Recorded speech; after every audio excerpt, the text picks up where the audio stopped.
Muy buenas, mis queridos Humphreys. Hoy vamos a ver todo lo relacionado con la secuenciación y luego veremos, a modo de conclusión, el proyecto Genoma Humano. Así que, dentro intro.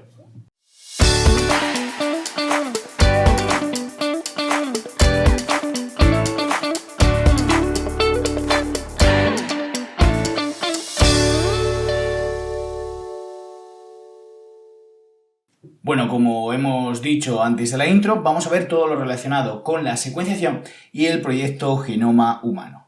¿Qué es la secuenciación del ADN? Pues no es más que determinar la secuencia de nucleótidos del fragmento de ADN de nuestro interés o de un genoma completo. La primera secuenciación o el primer método fue descrito en 1977 por Sanger. Si bien había un método químico, Sanger fue el primero que quizá fuera más versátil o con una mayor aplicación práctica. Se basaba en el uso de didesoxinucleótidos trifosfato, es decir, una serie de nucleótidos, adenina, timina, citosina y guanina, que cada vez que se añadía paraba en seco la elongación del ADN y luego veremos cuál era su aplicación. A día de hoy sigue utilizándose, pero como se puede entender es muy lenta, porque cada vez que añade un didesoxinucleótido trifosfato se para en seco. Por eso solo se utiliza para analizar con gran grado de detalle un gen. En lo que se basaba era desnaturalizar la doble hebra de ADN, posteriormente se añadía esos didesoxinucleótidos trifosfato y como podéis ver separaba cada vez que se añadía o un didesoxinucleótido trifosfato de adenina o de timina, o de guanina, o de citosina. ¿Qué pasaba? Que esto lo añadíamos en una electroforesis en gel y se van separando por tamaño. Así como podéis observar en esta imagen, vemos marcado con el número 1, con el número 2, con el número 3, pues diferentes fragmentos de tamaño más pequeño, es decir, a medida que están más abajo en esa electroforesis van a ser más pequeños, y el primer segmento correspondería con el fragmento más pequeño que corresponde a la citosina. El siguiente también un fragmento un poquito más grande que corresponde a citosina. Así sabemos que la siguiente base era citosina. La siguiente vemos que es un fragmento más grande que el segundo que tiene adenina. Y así vamos reconstruyendo, si os podéis fijar en esa electroforesis y después la secuencia que hemos escrito ahí abajo, pues vamos montando como una especie de puzzle. Esto, como se puede entender, va a costar bastante tiempo. A día de hoy tenemos una secuenciación de nueva generación que nos lo hace casi automáticamente y en poquísimo tiempo. ¿Qué pasa? Que quizá perdemos un poco de precisión, pero es pasar el ADN por una especie de máquina que va detectando qué bases van añadidas. La secuenciación del genoma me permite abrir la puerta a la genómica, es decir, el estudio del material genético de un individuo. Así puedo tener un verdadero catálogo de los genes de una especie. Permite determinar su estructura, función y la organización de los diferentes genes, es decir, cómo ese material genético va a codificar unas proteínas que en última instancia son los obreros de mis células y lo que me va a conllevar una determinada función.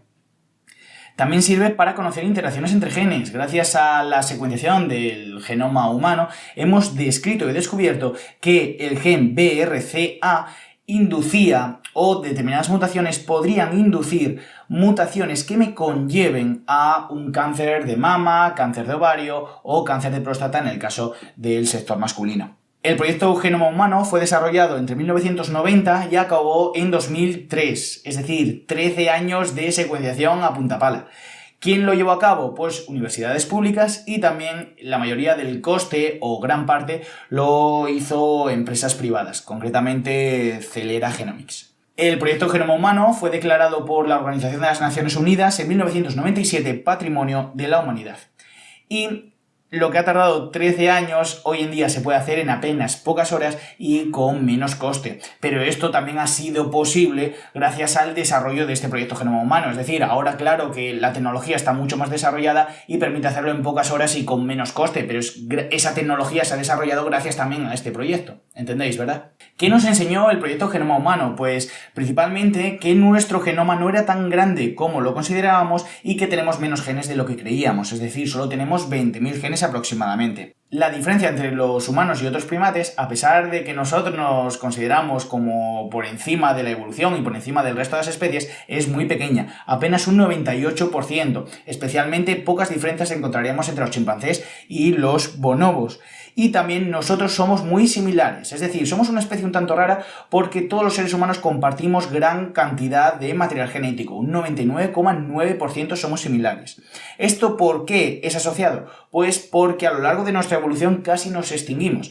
Debido a una serie de cambios climáticos hace aproximadamente 930.000 y 813.000 años, pues ocurrió un cuello de botella, que esto ya lo hemos visto en anteriores vídeos, que redujo ampliamente la variabilidad genética de nuestra línea ancestral de evolución y por eso tenemos tan pocas diferencias.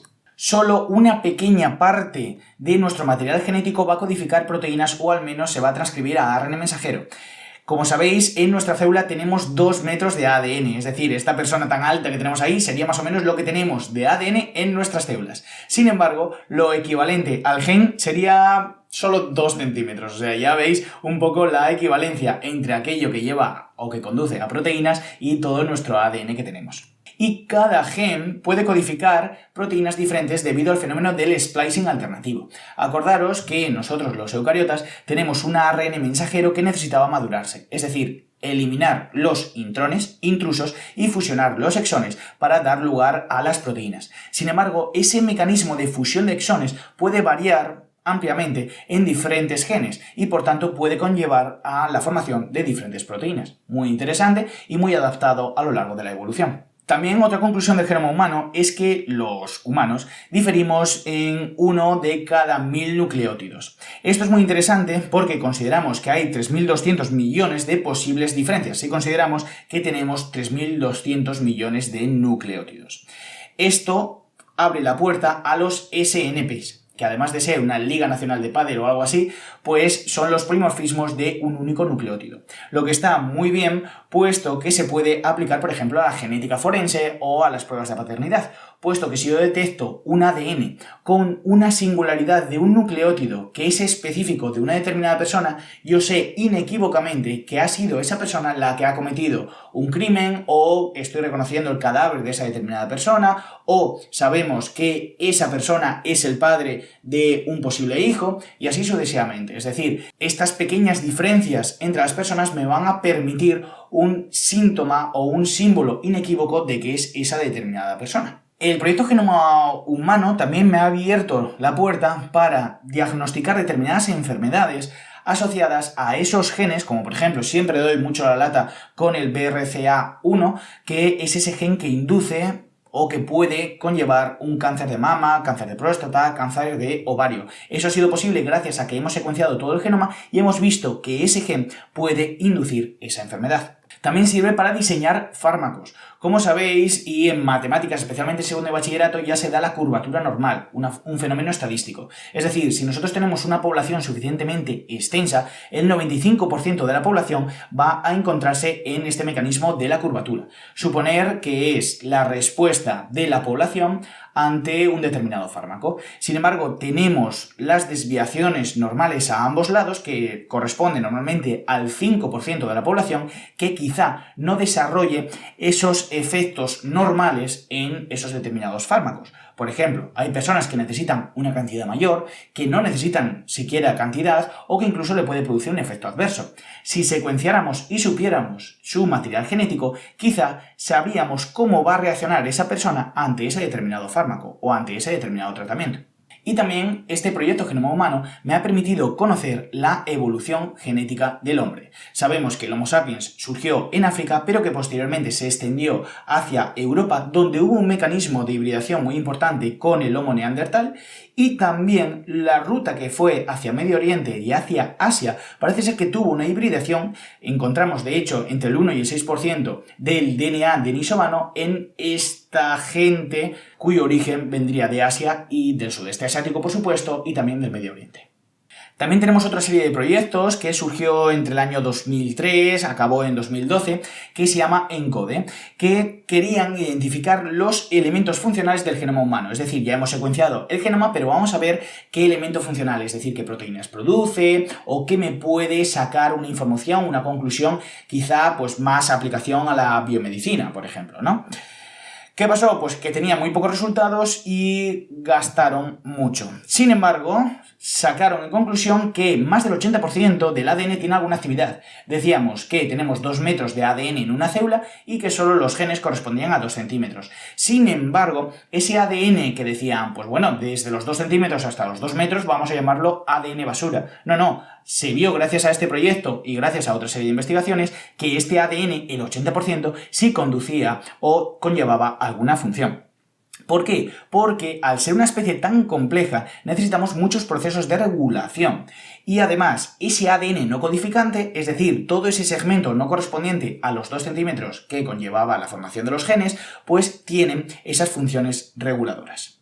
Y una cosa que está desarrollándose y lleva desarrollándose bastante tiempo es la proteómica. Es decir, es muy importante el estudio del material genético que recordamos que era el jefe, pero también quizá una aplicación más funcional es el estudio de las proteínas, los efectores funcionales. ¿Qué proteínas tiene mi célula y qué genes se están expresando? ¿Para qué? Para observar modificaciones posttranscripcionales, cómo modifica el ambiente, lo que se llama epigenética, a la expresión génica o las interacciones entre diferentes proteínas. Tiene una amplia aplicación en biomedicina para el desarrollo de fármacos, para métodos de diagnóstico y para el desarrollo de vacunas. Y hasta aquí el vídeo de hoy, Hanfis. Espero que haya servido de ayuda. Ya sabéis, cualquier duda podéis ponerla por los comentarios, intentaré solventarla en el menor tiempo posible y siempre os dejo abajo un enlace para recurrir a un contenido más teórico propio del blog. Así que sin nada más que decir, nos veremos en próximos vídeos. ¡Hasta la próxima!